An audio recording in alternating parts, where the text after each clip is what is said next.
పల్నాడు జిల్లా మాచవరం ఎంపీపీ ఎన్నికల్లో వైసీపీకి షాక్ తగిలింది. ఎంపీపీ పదవిని టీడీపీ కైవసం చేసుకుంది. మొత్తం ఎంపీటీసీ సభ్యులు 15 మంది ఉండగా వీరిలో ఒకరు మృతి చెందారు. 11 మంది ఎంపీటీసీలు ఎన్నికకు హాజరయ్యారు. ఇందులో 6 టీడీపీకి మద్దతు ఇవ్వగా 4 వైసీపీకి సపోర్ట్ చేశారు. నిన్న వైసీపీకి చెందిన 2 ఎంపీటీసీలు టీడీపీలో చేరడంతో లెక్కలు తారుమారయ్యాయి. టీడీపీకి 6 సభ్యుల బలం ఏర్పడింది. దీంతో ఎంపీపీ పదవి టీడీపీ కైవసమైంది. ఎంపీపీగా పిల్లట్ల గ్రామానికి చెందిన ఎంపీటీసీ కొక్కెర అంజమ్మ ఏకగ్రీవంగా ఎన్నికయ్యారు.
Exactly 11 start.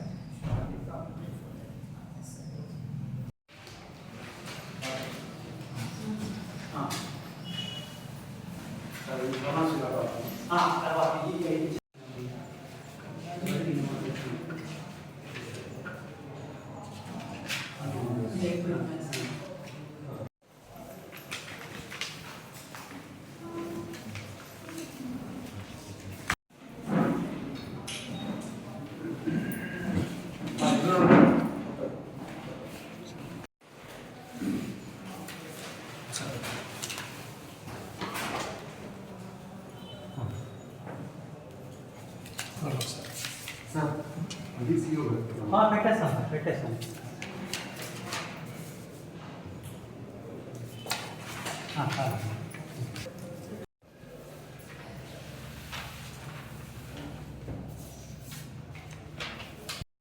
దీనికి ఈ మొత్తం కార్యక్రమానికి పర్యవేక్షకులుగా స్టేట్ ఎలక్షన్ కమిషన్ నుంచి డిఎఫ్ఓ మేడం గారిని మనకి అబ్జర్వర్గా వేశారు.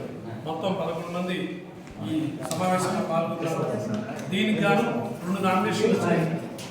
కొక్కెర అంజమ్మ గారితో ముంగి మంగమ్మ గారితో. కొక్కెర అంజమ్మ గారికి అనుకూలంగా 6 వేయడం జరిగింది. మంగమ్మ గారికి అనుకూలంగా 4 వేయడం జరిగింది. ఒకళ్ళు ఈ ఓటింగ్ కార్యక్రమంలో పాల్గొనలేదు.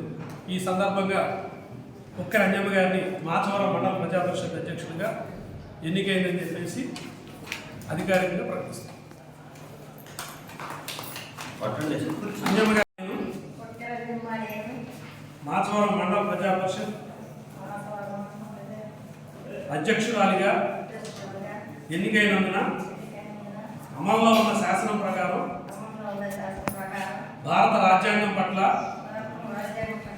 యథార్థమైన శ్రద్ధానిష్టం కలిగి ఉండగలనని నేను స్వీకరించబో బాధ్యతను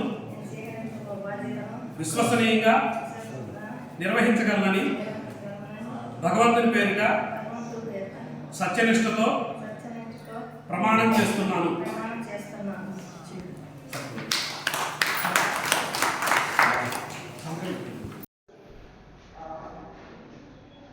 ఎంపీపీ ఎలక్షన్ మాచవరం మండల సమావేశ కేంద్రంలో జరిగింది. దీనిలో మొత్తం 15 మంది సభ్యులు మాచవరం మండల పరిషత్తులో ఉన్నారు. అందులో ఒక గౌరవ ఎంపీపీ గారు మరణించడం వల్ల ఈ ఎలక్షన్ కమిషన్ ఆదేశాల మేరకు నిర్వహించడం జరిగింది. మొత్తం సభ్యులు 14 మంది. 14 మందిలో 11 మంది సభ్యులు ఈ ఎలక్షన్ కార్యక్రమంలో పాల్పంచుకోవడం జరిగింది. మొత్తం 2 నామినేషన్లు వచ్చాయి. టీడీపీ తరఫున కొక్కెర అంజమ్మ గారు నామినేషన్ వేశారు. అట్లానే వైసీపీ తరఫున ముఖ్య మంగమ్మ గారు వేశారు. కొక్కెర అంజమ్మ గారికి అనుకూలంగా 6 ఓట్లు వచ్చినాయి. అట్లానే ముఖ్య మంగమ్మ గారికి అనుకూలంగా 4 ఓట్లు వచ్చినాయి. సో 2 ఓట్ల తేడాతోటి కొక్కెర అంజమ్మ గారు ఎన్నికైనట్లు ప్రకటించడం అయినది. మొత్తం ముగ్గురు సభ్యులు ఈ కార్యక్రమంలో పాలు పంచుకొని ఒకరు ఓటింగ్లో కూడా 11 మందిలో ఒకరు ఓటింగ్లో కూడా తటస్థంగా ఉన్నారు, ఎవరికి వారు సపోర్ట్ చేయలేదు.